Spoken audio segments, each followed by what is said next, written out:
Existen 6 grandes clases de enzimas. Están las oxidorreductasas, las transferasas, las hidrolasas, las liasas, las isomerasas y las ligasas. Bien. Esto que está acá de subclase, digamos que no nos interesa mucho. ¿Por qué? Porque básicamente son ejemplos particulares de enzimas que pertenecen a la clase, por ejemplo, en este caso, de oxidorreductasas. ¿Cuáles serían? Deshidrogenasas, oxidasas, reductasas. Todas estas hacen parte de la gran clase de las oxidorreductasas. Transaldolasas, transetolasas, quinasas son transferasas. Y todas estas que están acá, hidrolasas. Todas estas que están acá, liasas, isomerasas, ligasas. Ahora, esto es lo que más me interesa, las 6 grandes clases. Saber básicamente cuál es el tipo de reacción que estas catalizan, nos dice qué tipo de enzima es. Las enzimas oxidorreductasas son aquellas que catalizan reacciones de oxidorreducción. ¿Cuáles son esas reacciones de oxidorreducción? Son aquellas en las cuales un compuesto químico gana electrones y el otro los pierde, o viceversa. Es decir, una sustancia se reduce o gana electrones y una sustancia se oxida o los pierde. ¿Listo? Aquí en el esquema vean que en este caso hay una molécula que gana electrones, se reduce, ¿bien? Y otra se oxida porque los pierde. ¿Listo? Miren que aquí los tenía los electrones y ya los perdió. En este caso se oxidó, A se oxidó. Y en este caso miren que B no tenía electrones, ahora los tiene, se los quitó a A. En este caso B ahora es reducido porque tiene electrones y A es oxidado porque ha perdido electrones. Entonces las enzimas que catalizan este tipo de reacciones se llaman óxido-reductasas. Todas esas enzimas óxido-reductasas utilizan coenzimas, como es el caso, por ejemplo, de el FAD, el NAD+, que son, digamos, cofactores enzimáticos. Cuando veamos un poquito más de oxidación biológica en el último capítulo del semestre, vamos a ver qué significan estos ahorita, ¿cierto? Por ahora lo único que me interesa que sepan es el tipo de reacción a la que pertenecen, que son las llamadas reacciones óxido-reductasas. ¿Dónde se aplican estas óxido-reductasas? Por ejemplo, el diagnóstico clínico de llamada glucometría. O sea, las glucometrías que se usan en pacientes o el análisis de colesterol, ¿cierto? En pacientes, ambos ensayos clínicos usan óxido-reductasas.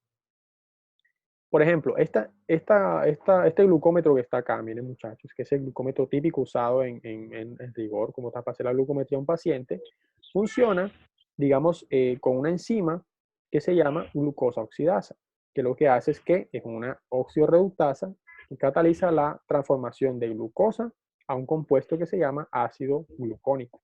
Entonces, lo que mide es la cantidad de ácido glucónico obtenido, ¿cierto? Por medio de la enzima oxidorreductasa. Lo mismo el análisis de colesterol. Funciona con una enzima que se llama colesterol oxidasa, que también lo tienen muchos medidores de colesterol. Y eso es lo que utiliza para medir la cantidad de glucosa en sangre. El segundo tipo de enzimas son las transferasas. ¿Por qué se llaman transferasas? Porque transfieren átomos o grupos de átomos entre varias moléculas. Por ejemplo, esta molécula que está acá, que es la AX, y esta es una molécula B. Ahora miren lo que ha pasado, que el grupo X se ha transferido de A B. Y ahora miren cómo está aquí, de X y A queda solita. Esa es una enzima transferasa. Un ejemplo, por ejemplo, las enzimas que se llaman exoquinasas o quinasas. ¿Qué hacen las quinasas? Ellas transfieren grupos fosfato, grupos de 3 átomos de oxígeno. Miren lo que está aquí ocurriendo. Miren. El grupo fosfato pasa a la glucosa. Miren que la glucosa estaba libre, monosacárido glucosa, ahora tiene un grupo fosfato. Entonces, esa enzima se llama exoquinasa, que es una enzima transferasa, que transfiere fosfato a la glucosa. ¿Qué hizo? Transfirió el fosfato en rojito, si lo ven aquí. Entonces, esa es una enzima transferasa. Las enzimas hidrolasas son enzimas que catalizan ¿qué? La ruptura de enlaces, pero usando agua. Miren, por ejemplo, que tenemos una molécula AB y aquí tenemos agua, ¿cierto? Cuando la enzima hidrolasa actúa, ella rompe este enlace AB y digamos que introduce una molécula de agua. Vean que ahora A tiene OH y B tiene un hidrógeno, que sería agua, miren, OH e hidrógeno. 2 hidrógenos, un oxígeno, que es una molécula de agua. Es decir, rompe el enlace AB e introduce una molécula del agua, una en forma de hidroxilo para una molécula y un hidrógeno para la otra molécula siguiente. Ese tipo de enzimas que rompe enlaces e introduce una molécula de agua para dos moléculas diferentes se denominan hidrolasas. ¿Bien? Ejemplos de hidrolasas. Hay varios tipos. Por ejemplo, lipasas, proteasas, que se usan principalmente en la industria. Todas esas enzimas funcionan de manera igualita. Usan o rompen enlaces a través del agua. Un ejemplo clásico, la amilasa. La amilasa que está en la saliva, ¿cierto? Que también ayuda a que nosotros degrademos el almidón que nosotros consumimos en los alimentos.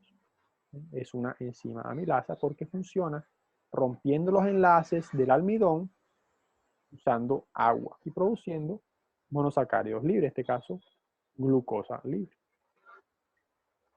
Cuarto tipo de enzimas, las liasas. Las liasas son enzimas que lo que hacen es que catalizan el rompimiento de enlaces específicos, ¿ya?